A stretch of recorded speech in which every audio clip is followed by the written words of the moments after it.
欢迎来到巴巴娱乐呀频道，请订阅频道，所以大家不要错过当天最热门的新闻。我们今天的时事通讯包括以下内容：4平台开年剧来袭，杨紫、王鹤棣、白鹿各一部，你看好哪部？跨年档期又将来临，各大影视平台纷纷加大投入，展开激烈竞争。巧合的是，4大平台都将古装剧作为主打剧目。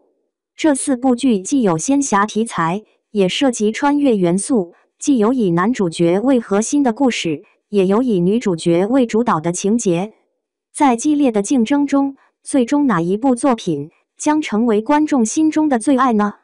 王鹤棣《大凤打更人》。《大凤打更人》是改编自同名小说的原著作品。原著小说在男频小说中人气颇高，且拥有大量忠实的粉丝。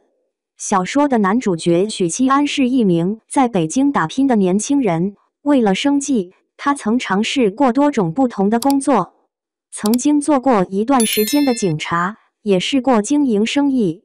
因一次酒精中毒，他不幸身亡，随后意外穿越到了另一个世界。他原本的身体主人是一位捕快，不幸卷入了一宗案件。后来，凭借许七安的敏锐察觉，他找到了关键线索，从而洗清了自己的冤屈。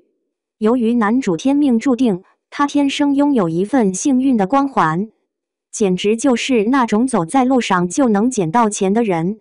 由于一番偶然的机遇，男主不知不觉地成为了打更人团队的一员。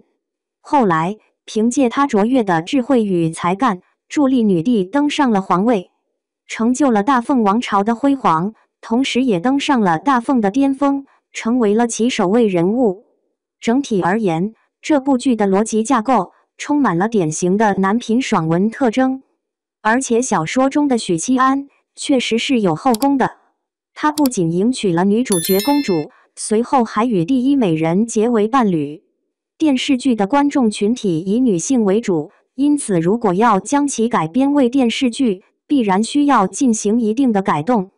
男主角不仅不能与其他女人有任何瓜葛，还不能将女主当做一个毫无个性、只有外表的附属品。想要改得既好又不被批评，实际上并不简单。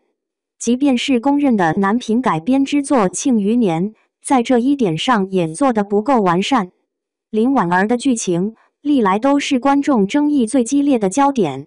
有些人认为林婉儿的设定过于平庸，毫无意义，但也有人觉得她其实已经够可怜了。剧中是被献祭的角色，剧外却还要遭到观众的指责。从这一角度来看，尽管《大凤打更人》在剧情上有不少引人入胜的元素，但其改编的难度也不容小觑。预告片一发布，王鹤棣的台词便成为观众吐槽的焦点。由于新歌的影响，王鹤棣目前的观众缘急剧下滑。尽管《大凤打更人》的题材较为新颖，但其脱颖而出的可能性并不大。杨紫国色芳华，这部剧的投资规模和配置显然是瞄准了打造一部大爆款。无论是从制作工艺还是整体配置来看，都堪称顶尖之作。杨紫和李现再次合作的这个话题本身就足以引起极大的关注。必须指出，他们共同打造的《亲爱的热爱的》无疑是一部现象级的大热剧。然而，在深入了解原著后，我发现其剧情其实并不像想象中那样引人入胜。简而言之，女主在穿越后发现她的丈夫并没有爱她，后来在离婚后，她成功再度嫁给了一位身份更加尊贵的男主。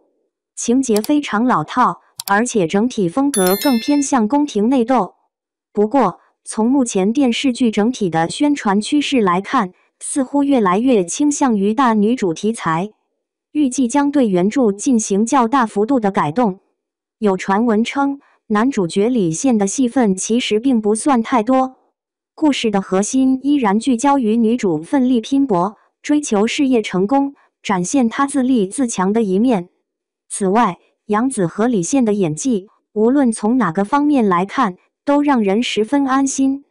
如果没有意外发生，这部剧应该能够取得相当不错的播出成绩。白鹿白月泛星这部剧是周冬雨和徐凯主演的电视剧《千古绝尘》的姊妹篇。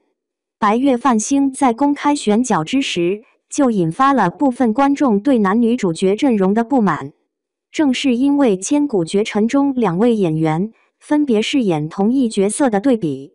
然而，随着拍摄的开始和路透消息的曝光，最初的批评声音逐渐消散。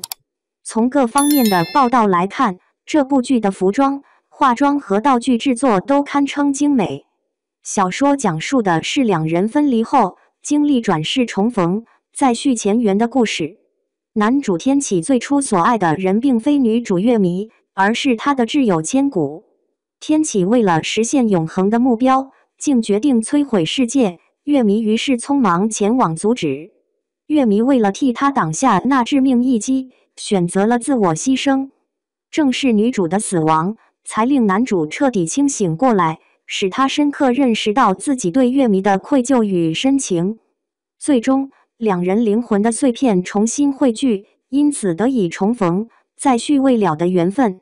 对于最终的结局，作者并未给出明确的答案，因此电视剧的结局也充满了诸多不确定性。从剧情本身来看，《白月泛星》原著其实并没有达到完美无缺的地步。男主盲目追求毁灭世界的极端冲动，女主却傻乎乎地为一个不爱她的人倾尽所有。这种盲目为爱而不理智的剧情，其实已经不再符合现代观众的口味。如果电视剧改编忠实于原著剧情，可能会引发一定的争议。由于妆容的精美，再加上白鹿出色的观众缘和强大的抗拒能力，接下来的播放数据预计也会取得不俗的播出成绩。张彬彬千朵桃花一世开。在演员阵容方面，这部剧的流量不如其他几部剧那么强大。在深入了解剧情后，我才意识到，这部最被忽视的剧，或许正是潜力十足的黑马之作。这部剧的男主角是一位出尘脱俗的剑修，而女主则是魔族中倾国倾城的妖艳女子。男主因一场意外失去了法力，最终被女主擒获。最终，女主成功将那位高高在上的高岭之花拉下了神坛。虽然这种剧情在小说中并不罕见，但在电视剧中仍然算是一个相对新颖的题材。看完预告后，发现张彬彬和孙珍妮的表现都挺不错的，2人之间的 CP 感也很明显。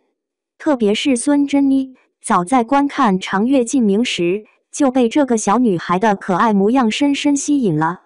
这部剧中的妖女角色对她来说并不陌生，掌控起来的难度也不算太大。